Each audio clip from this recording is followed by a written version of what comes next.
Fala galera, beleza? Trazendo mais um vídeo para vocês e hoje vou estar trazendo algumas respostas e explicações de por que os aviões são como são. Por que cada avião tem determinadas características, não são todos iguais e tal. Então vamos lá. Primeiramente, eu estou trazendo aqui um avião militar, um caça, e nele a gente pode ver algumas coisas já, como por exemplo, aqui na frente, no nariz, tem essa sonda, que é para poder reabastecer em voo. A cauda. Primeiro a gente consegue ver também esse formato de asa um pouco diferente, que é justamente para poder voar em velocidades acima da velocidade do som. É um formato em delta que é bom para redução de arrasto em casos de voos supersônicos. Ele é bom para onda de choque. Podemos ver também o dispositivo de bordo de ataque. Podemos ver que a empenagem vertical é toda móvel. O eixo está mais ou menos aqui. E que tem uma parte à frente do eixo, uma parte atrás do eixo, que é para reduzir o torque necessário para mover ela, então poder botar atuadores menores, mais leves. E é toda móvel também para poder gerar bastante comando, porque caça tem que ser um avião bem ágil. Temos aqui também aileron, vou estar até defletido aqui, e um flapzinho junto. E a cauda aqui, né, que seria o profundor a princípio. Só que no caça tem uma coisa interessante, que esse profundor ele tem papel de aileron também. E é tudo móvel. Aqui, o eixo está mais ou menos nessa região. Aqui na frente também, para redução de torque. O trás ele é todo móvel e eles são independentes, então ele funciona como aileron também. Aqui um outro caça também. De outro ângulo, pousando, a gente pode ver os flaps totalmente defletidos aqui, flaps até bem grandes para o tamanho do avião, que é para poder reduzir a velocidade de aproximação e pouso. Porque como a gente quer minimizar o arrasto no caso de um caça, a asa é uma asa de baixa sustentação, porque ele voa muito rápido. Então, para pousar, usa-se o flap para aumentar a sustentação e poder não ter que pousar tão rápido. O que é uma vantagem, por exemplo, nesse avião específico, que ele está pousando num porta-aviões. Inclusive tem esse gancho aqui para baixo, que prende num cabo de aço para ajudar a frear no caso do pouso em porta-aviões. Então, quanto mais baixa a velocidade de aproximação, melhor. Aqui na ponta da asa tem uns pontinhos que eu imagino que sejam geradores de vórtices que estão relacionados à mesma ideia, assim. A explicação deles é um pouquinho mais complexa, daria um vídeo à parte, mas a ideia é reduzir a velocidade de aproximação. Eles permitem que o avião consiga voar em ângulos de ataque maiores, então conseguem ter mais sustentação com menos velocidade, grosseiramente falando. Outro avião agora totalmente diferente seria um planador. Podemos ver a fuselagem bem arredondada, porque ele não voa em velocidades supersônicas para ter aquele formato mais agressivo, assim, com o nariz bem fino, asa em delta. Como ele vai voar em velocidades subsônicas, a forma de arrasto que predomina é diminuída por formatos arredondados, então ele é todo arredondado. E a asa tem um alongamento bem grande, para poder reduzir o arrasto induzido na asa. Enquanto maior a asa, menor a força de arrasto por ela causada, no caso do arrasto induzido. Aqui temos um avião cargueiro, o KC-390 da Embraer. Podemos ver que ele é asa alta, com os motores embaixo. E por conta dessa asa alta, como eu falei até na live de estabilidade e controle, ele tem um anédro, que é essa ponta da asa para baixo. A explicação certinha está lá mais bem explicado, mas por ele ser asa alta e carregar muito peso, ele acaba sendo muito instável, e isso é ruim para a curva. O piloto quer fazer a curva e o avião fica tentando voltar e voar reto. Então, por isso é feito esse anedro, para tentar contrabalancear essa ideia e o avião ser manobrável e estável. Aqui temos também uma sonda de reabastecimento em voo. E outra coisa que chama bastante atenção nesse avião é esse tipo de cauda em T. aqui em cima, que a empenagem horizontal fica acima da vertical. E tem diversos motivos pelos quais os engenheiros escolheram esse. Muita gente deve estar falando, para tirar a empenagem horizontal da esteira da asa. De fato, com certeza eles pensaram nisso, mas eu imagino que esse não seja o motivo principal.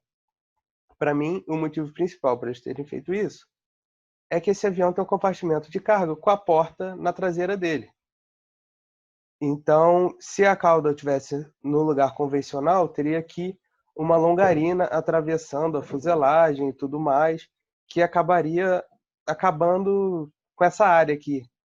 Então, para otimizar esse espaço, eu imagino que eles escolheram botar a asa em T. E aí pode ter a rampa aqui, que os paraquedistas pulam, tá entrando ambulância aqui.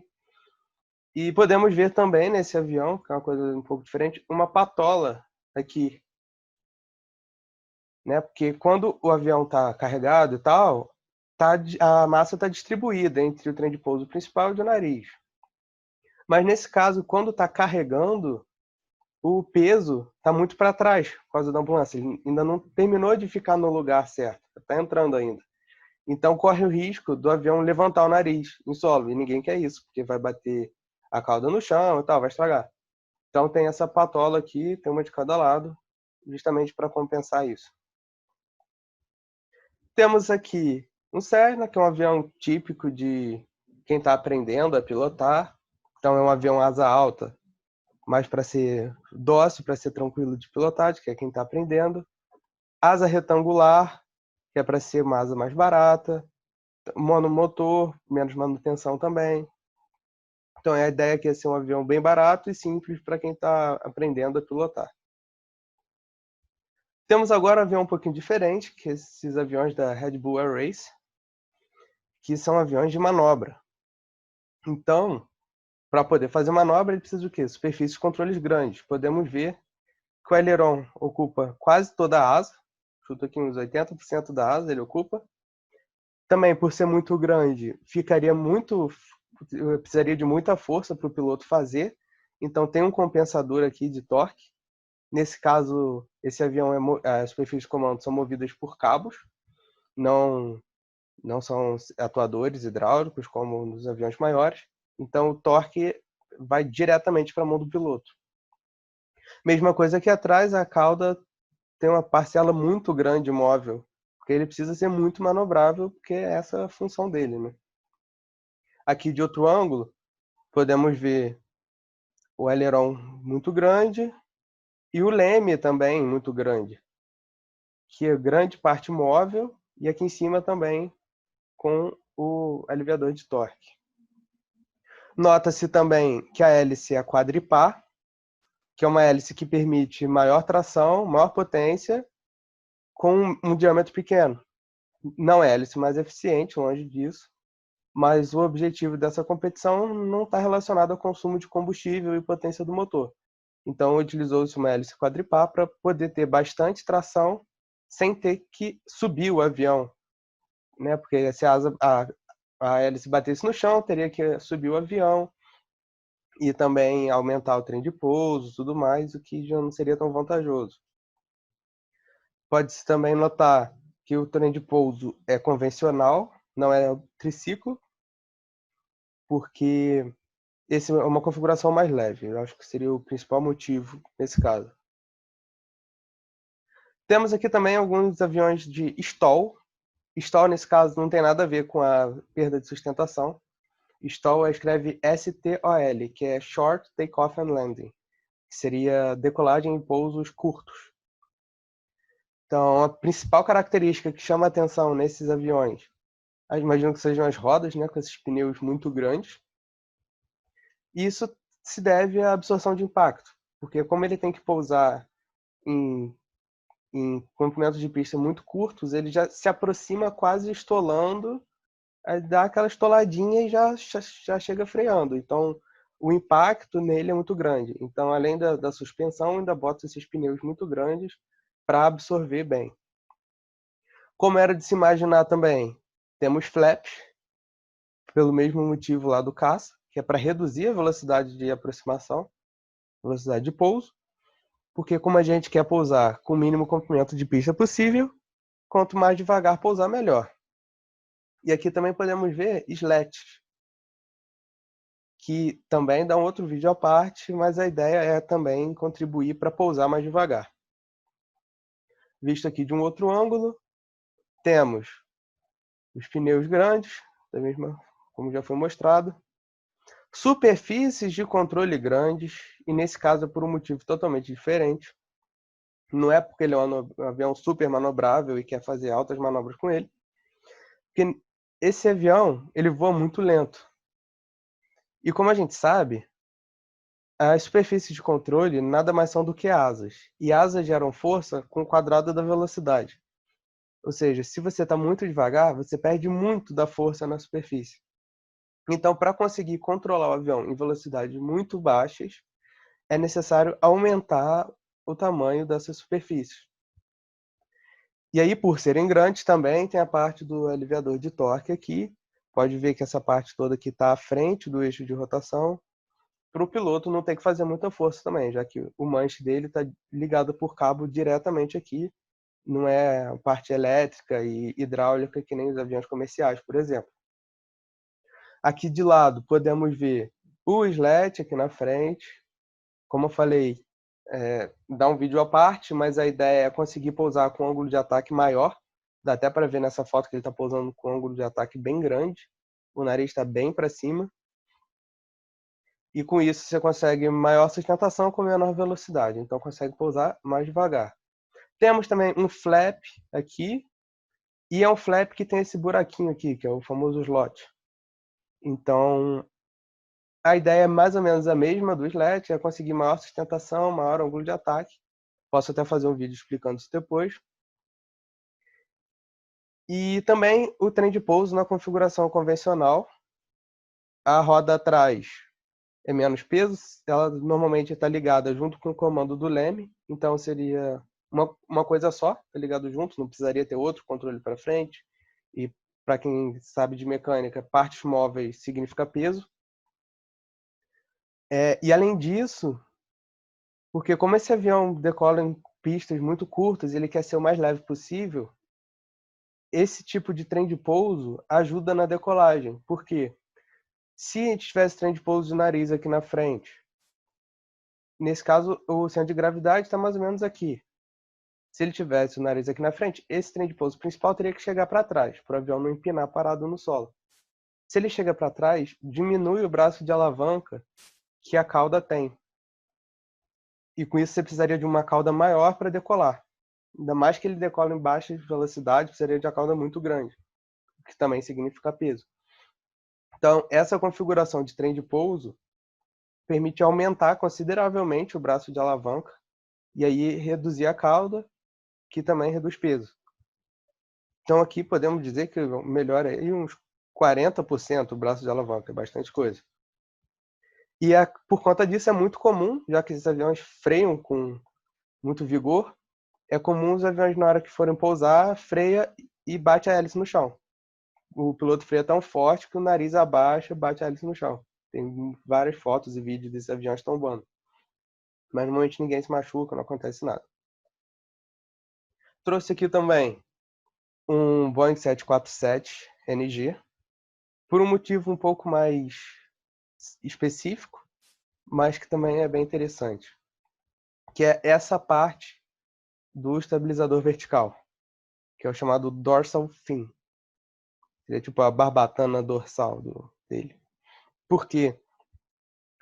Uma das diferenças do 737 NG, que é da nova geração, para o antigo, são os motores.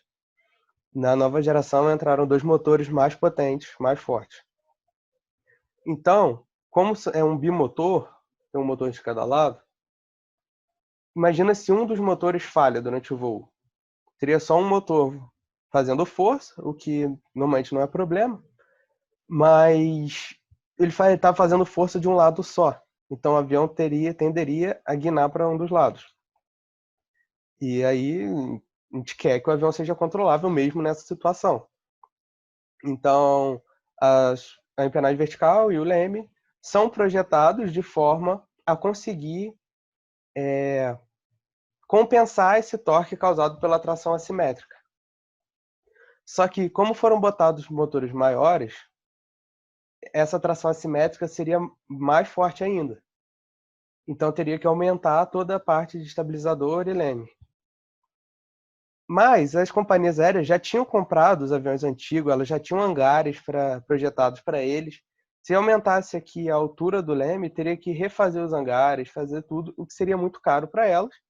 E provavelmente elas não iam querer comprar esse avião novo e seria ruim para o fabricante. Então, o que a Boeing fez? Ao invés de aumentar mais ainda a altura, eles trouxeram parte da área do estabilizador para frente, aumentaram a parte móvel do leme para conseguir compensar a tração assimétrica causada pelos motores novos. Então, agora o pessoal olha esse triângulozinho aqui, acha que é enfeite, é qualquer coisa assim. Pode ver que o motivo é uma coisa totalmente inesperada, né, que está relacionada com o motor e toda a parte de logística e gestão assim das vendas e tal. E para finalizar, um avião que não poderia faltar, o Concorde, um avião clássico, assim, muito famoso, que tem algumas características interessantes. O formato da asa, que é ogival, também para voar acima da velocidade do som. Ele era um avião comercial que fazia voos aí transatlânticos acima da velocidade do som, era muito rápido, mas isso acabou se tornando inviável por conta do custo de combustível. Por voar acima da velocidade do som, também tem o nariz bem afiado, pontinha bem fina, e esse formato de asa diferente. E uma curiosidade que o Concorde tem é esse nariz. Pode ver que aqui ele está meio dobrado para baixo. Por quê? De novo, como ele é feito para voar e ser econômico em altas velocidades, ele tem uma asa, podemos ver que plana, não tem um perfil muito assimétrico nem nada do tipo. Ele é um perfil de baixa sustentação para poder gerar baixo arrasto e, consequentemente, pouco consumo de combustível. Então, para pousar, ele não tinha muita sustentação. Então, ele tinha que pousar com um ângulo de ataque bem grande, como a gente pode ver nessa foto. O nariz dele está apontado bem para o alto. E com isso, os pilotos, eles não viam a pista. Se olhar, pegar a linha de visão deles aqui, seria reta para cima e só veria céu. Seria difícil pousar. Apesar da instrumentação, é sempre bom ter um contato visual. E aí a solução que fizeram foi dobrar o nariz para baixo, que aí agora os pilotos conseguiriam ter uma visão para a pista. Então aqui tem a foto com o nariz para cima, para redução de arrasto em voo supersônico, e na hora de pousar, abaixa o nariz para os pilotos conseguirem ver a pista. Outra curiosidade desse avião é o trem de pouso de nariz, que ele é bem recuado. Pode ver que os pilotos estão aqui e o trem de pouso está lá atrás. Isso é feito para poder fazer curvas mais fechadas nos aeroportos e conseguir frequentar aeroportos menores. Só que os pilotos estranhavam muito fazer curva com ele no início, mas nada que também alguns cursos de horas de voo não resolveram. Mas é comum os pilotos comentarem disso.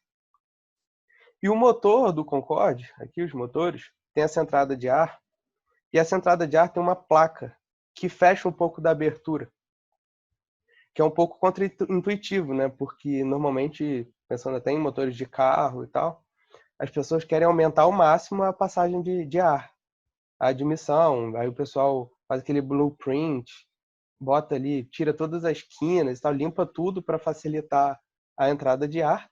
E aqui tem uma placa justamente fechando a entrada de ar, que é porque esses motores acima da velocidade do som, eles apagam.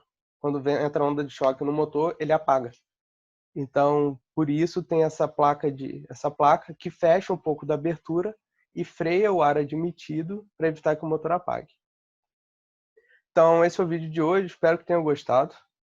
Já se quiser ver outros parecidos, já se inscreve, ativa o sininho, estou querendo fazer um de aeronaves não convencionais. E aí, se gostou, deixa o like para o YouTube entender que vocês gostaram, mostrar para mais gente, ajuda o crescimento do canal. Se não gostou, pode dar o dislike também, que ajuda a ter o feedback do que vocês acharam, beleza? Até a próxima. Valeu!